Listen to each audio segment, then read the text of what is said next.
प्रिय दोस्तों, आज हम श्रवण करेंगे सत्यवान और सावित्री की पावन धर्मनिष्ठा और साहस के मिसाल की कथा, जो कि महाभारत काल के वन पर्व से ली गई है।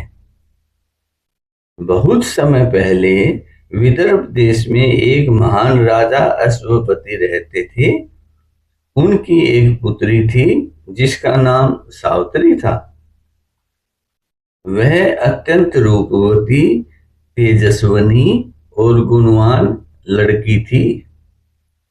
जब वह विवाह योग्य हुई तो उसने स्वयं अपने पति की खोज करने का संकल्प लिया।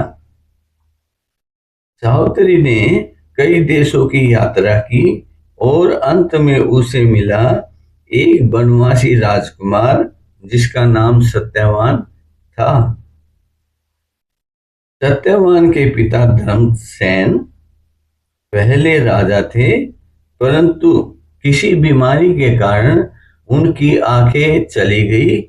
इस कारण से उनका राज्य भी चला गया। अब वे अपने परिवार के साथ वन में रहने लगे।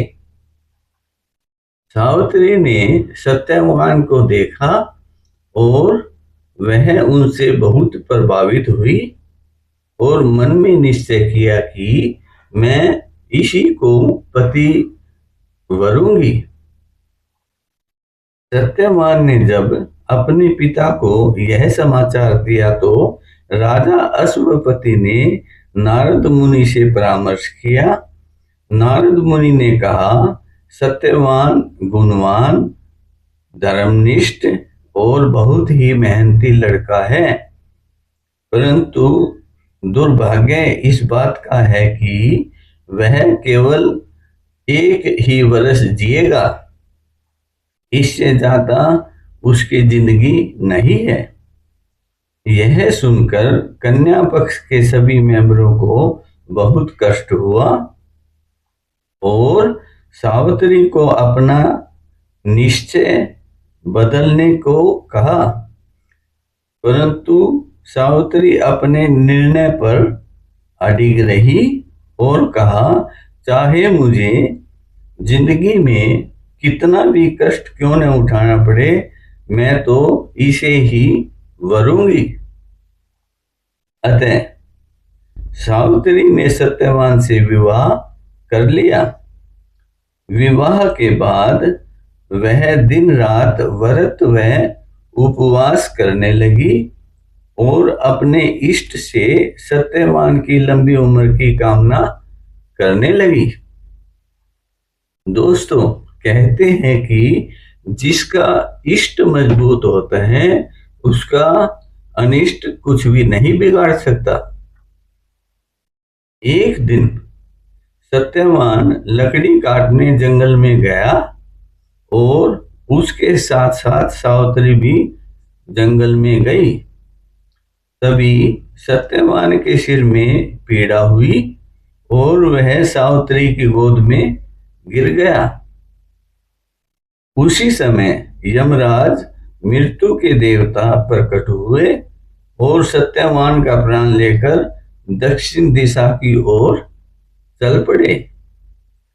सावित्री भी उनके पीछे पीछे चलती और उनसे सत्यवान के प्राण वापस करने की प्रार्थना करने लगी। यमराज ने सावित्री की पति भक्ति से प्रसन्न होकर कहा, आप मेरा पीछा करना छोड़ दीजिए। इसके बदले में आपको आपकी भक्ति से खुश होकर 3 वरदान मांगने की अनुमति देता हूं। क्योंकि सावित्री बहुत गुणवती लड़की थी, उसने अपनी समझदारी से वह 3 वरदान इस प्रकार मांगे। सबसे पहले वरदान में सावित्री ने अपने सास ससुर की आंखों की रोशनी मांगी। यमराज ने कहा, तथास्तु। दूसरे वरदान में सावित्री ने उनका खोया हुआ राज्य मांगा। यमराज ने कहा तथास्तु। तीसरे वरदान में सावित्री ने अपनी कोख से एक पुत्र मांगा।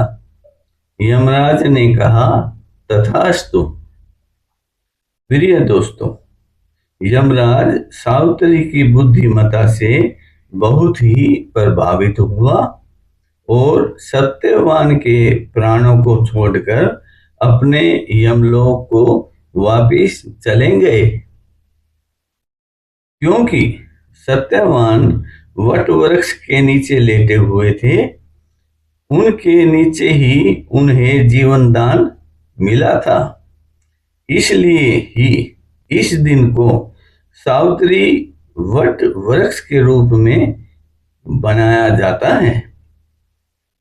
इस प्रकार सावित्री ने अपने स्थित्व, साहस और प्रेम से न केवल पति के प्राणों की रक्षा की, बल्कि अपने सास ससुर के जीवन और राज्य को भी पुनः स्थापित किया। प्रिय दोस्तों, सत्यवान सावित्री की कथा हमें सिखाती है कि सच्ची निष्ठा, दृढ़ विश्वास और धर्म की शक्ति से असंभव को भी संभव बनाया जा सकता है। सावित्री आज भी भारतीय संस्कृति में पतिव्रता स्त्री का सर्वोच्च आदर्श मानी जाती है। दोस्तों, यह कथा बहुत ही संक्षेप में सुनाई गई है। कई ग्रंथों में इसे अलग अलग ढंग से भी दर्शाया गया है, परंतु सभी कहानियों का सार एक ही है। बोलिए सृष्टि रचयिता की जय। बोलिए सृष्टि रचयिता की जय।